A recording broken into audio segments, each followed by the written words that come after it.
Говорят, если хочешь лучше узнать народ, смотри на орнамент. Остинский, индийский, русский, африканский – у каждого он свой. В Республиканском национальном музее истории открылась выставка декоративно-прикладного искусства «5 девочек и я». Название организаторами выбрано не случайно. 5 девушек – это выпускницы Владикавказского художественного училища. Для них это дебютная выставка. По словам педагога, роспись по тканям – весьма трудоемкая работа, которая требует много времени. На выставке представлено 20 экспонатов – это роспись по тканям и макраме. Краски дорогие, кисти дорогие, все дорогое очень. Трудоемкий и очень дорогостоящий процесс, поэтому, в принципе, и вещи дорогие. Они ручные, они индивидуальные, авторские, в единственном экземпляре, и повторить их один в один невозможно.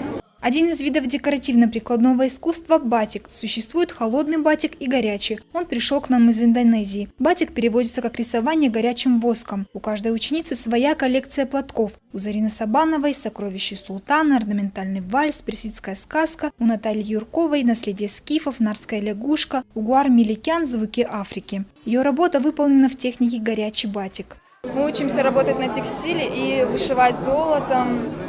Здесь вот представлена моя работа. Это работа на шелке, на натуральном.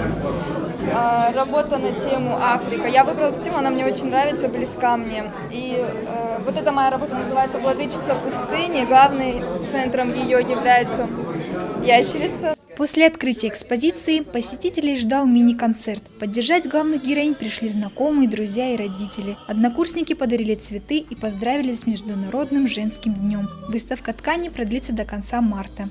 Зира Сабагаева, Залина Губурова, Олег Рамонов, Осетия ТВ.